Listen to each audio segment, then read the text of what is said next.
پیدائش کی کتاب اس کا 24واں باب۔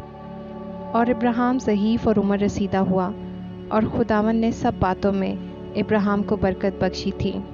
اور ابراہیم نے اپنے گھر کے سال خوردہ نوکر سے جو اس کی سب چیزوں کا مختار تھا کہا، تو اپنا ہاتھ ذرا میری ران کے نیچے رکھ کے میں تجھ سے خداوند کی جو زمین اور آسمان کا خدا ہے قسم لوں کہ تو کنانیوں کی بیٹیوں میں سے جن میں رہتا ہوں کسی کو میرے بیٹے سے نہیں بیائے گا، بلکہ تو میرے وطن میں میرے رشتہ داروں کے پاس جا کر میرے بیٹے اسحاق کے لیے بیوی لائے گا۔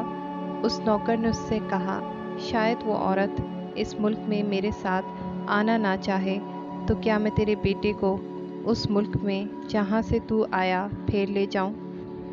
تب ابراہیم نے اس سے کہا، خبردار، تو میرے بیٹے کو وہاں ہرگز نہ لے جانا۔ خداوند آسمان کا خدا جو مجھے میرے باپ کے گھر اور میری ذات بوم سے نکال لایا، اور جس نے مجھ سے باتیں کی اور قسم کھا کر مجھ سے کہا کہ میں تیری نسل کو یہ ملک دوں گا، وہی تیرے آگے آگے اپنا فرشتہ بھیجے گا کہ تو وہاں سے میرے بیٹے کے لیے بیوی لائے۔ اور اگر وہ عورت تیرے ساتھ آنا نہ چاہے تو میری اس قسم سے چھوٹا، پر میرے بیٹے کو ہرگز وہاں نہ لے جانا۔ اس نوکر نے اپنا ہاتھ اپنے آقا ابراہیم کی ران کے نیچے رکھ کر اس سے اس بات کی قسم کھائی۔ تب وہ نوکر اپنے آقا کے اونٹوں میں سے 10 اونٹ لے کر روانہ ہوا، اور اس کے آقا کی اچھی اچھی چیزیں اس کے پاس تھیں، اور وہ اٹھ کر میسوپوٹامیہ میں نحور کے شہر کو گیا۔ اور شام کو جس وقت عورتیں پانی بھرنے کو آتی ہیں، اس نے اس شہر کے باہر بوالی کے پاس اونٹوں کو بٹھایا اور کہا، اے خداوند میرے آقا ابراہیم کے خدا، میں تیری منت کرتا ہوں کہ آج تو میرا کام بنا دے اور میرے آقا ابراہیم پر کرم کر۔ دیکھ، میں پانی کے چشمہ پر کھڑا ہوں، اور اس شہر کے لوگوں کی بیٹیاں پانی بھرنے کو آتی ہیں۔ اور ایسا ہوا کہ جس لڑکی سے میں کہوں کہ تو ذرا اپنا گھڑا جھکا دے تو میں پانی پی لوں، اور وہ کہے کہ لے پی اور میں تیرے اونٹوں کو بھی پلا دوں گی، تو وہ وہی ہو جسے تو نے اپنے بندہ اسحاق کے لیے ٹھہرایا ہے، اور اسی سے میں سمجھ لوں گا کہ تو نے میرے آقا پر کرم کیا ہے۔ وہ یہ کہہ ہی رہا تھا کہ ربکہ جو ابراہیم کے بھائی نحور کی بیوی ملکہ کے بیٹے بیتویل سے پیدا ہوئی تھی، اپنا گھڑا کندھے پر لیے ہوئے نکلی۔ وہ لڑکی نہایت خوبصورت اور کنواری اور مرد سے ناواقف تھی۔ وہ نیچے پانی کے چشمہ کے پاس گئی اور اپنا گھڑا بھر کر اوپر آئی۔ تب وہ نوکر اس سے ملنے کو دوڑا اور کہا کہ ذرا اپنے گھڑے سے تھوڑا سا پانی مجھے پلا دے۔ اس نے کہا، پیجیے صاحب، اور فوراً گھڑے کو ہاتھ پر اتار اسے پانی پلایا۔ جب اسے پلا چکی تو کہنے لگی کہ میں تیرے اونٹوں کے لیے بھی پانی بھر بھر لاؤں گی جب تک وہ پی نہ چکے، اور فوراً اپنے گھڑے کو حوض میں خالی کر کے پھر بوالی کی طرف پانی بھرنے دوڑی گئی اور اس کے سب اونٹوں کے لیے بھرا۔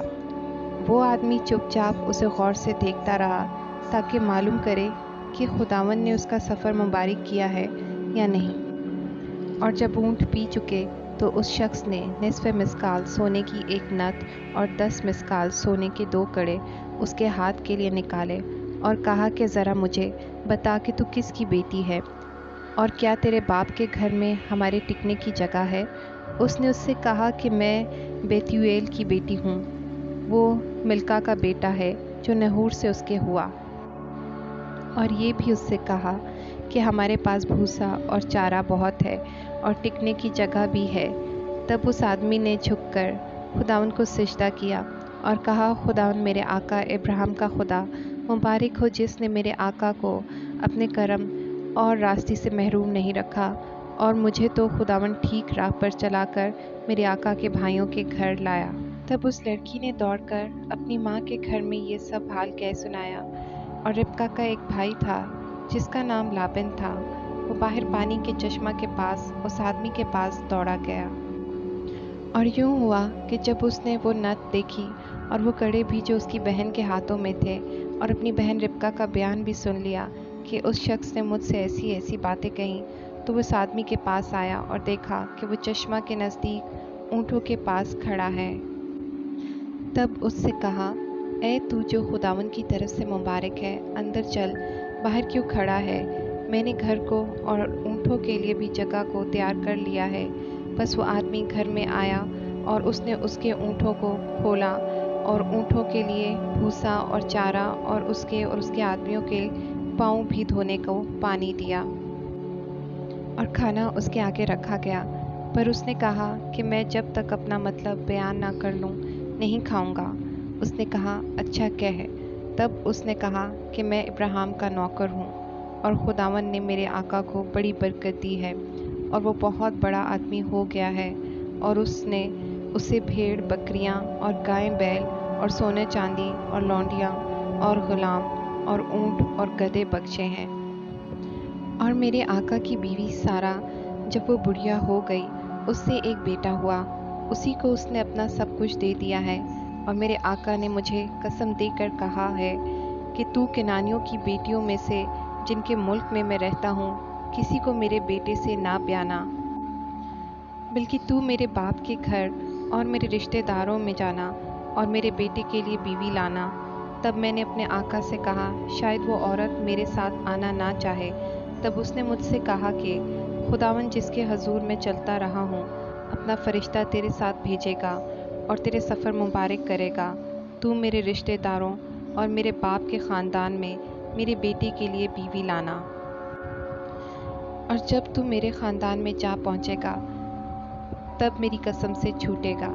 سو میں آج پانی کے چشمہ پر آ کر کہنے لگا، اے خداوند میرے آقا ابراہیم کے خدا، اگر تو میرے سفر کو جو میں کر رہا ہوں مبارک کرتا ہے تو دیکھ میں پانی کے چشمہ کے پاس کھڑا ہوتا ہوں، اور ایسا ہو کہ جو لڑکی پانی بھرنے نکلے اور میں اس سے کہوں کہ ذرا اپنے گھڑے سے تھوڑا پانی مجھے پلا دے، اور وہ مجھے کہے کہ تو بھی پی اور میں تیرے اونٹوں کے لیے بھی بھر دوں گی، تو وہ وہی عورت ہو جسے خداوند نے میرے آقا کے بیٹے کے لیے ٹھہرایا ہے۔ میں دل میں یہ کہہ ہی رہا تھا کہ ربکا اپنا گھڑا کندھے پر لیے ہوئے باہر نکلی اور نیچے چشمہ کے پاس گئی اور پانی بھرا۔ تب میں نے اس سے کہا ذرا مجھے پانی پلا دے۔ اس نے فوراً اپنا گھڑا کندھے پر سے اتارا اور کہا لے پی اور میں تیرے اونٹوں کو بھی پلاؤں گی۔ سو میں نے پیا اور اس نے میرے اونٹوں کو بھی پلایا۔ پھر میں نے اس سے پوچھا کہ تو کس کی بیٹی ہے؟ اس نے کہا میں بیتویل کی بیٹی ہوں، وہ نہور کا بیٹا ہے جو ملکا سے پیدا ہوا۔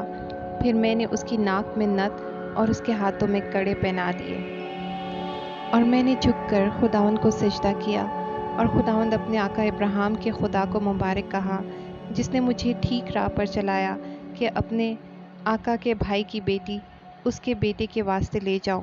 سو اب اگر تم کرم اور راستی سے میرے آقا کے ساتھ پیش آنا چاہتے ہو تو مجھے بتاؤ، اور اگر نہیں تو کہہ دو تاکہ میں دہنی یا بائیں طرف پھر جاؤں۔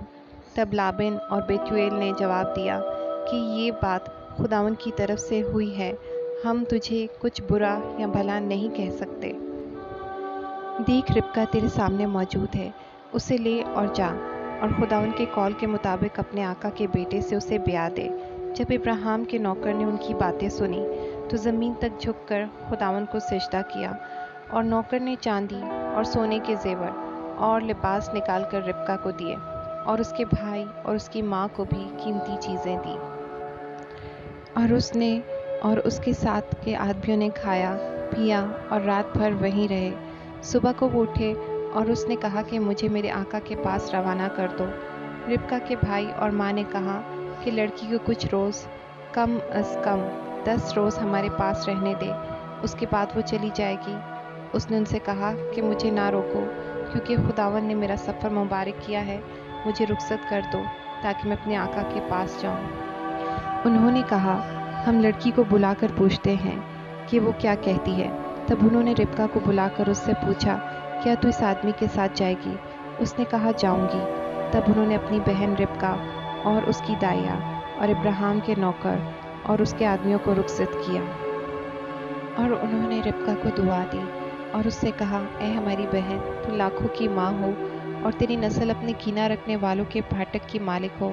اور ربکا اور اس کی سہیلیاں اٹھ کر اونٹوں پر سوار ہوئیں اور اس آدمی کے پیچھے ہو لیں۔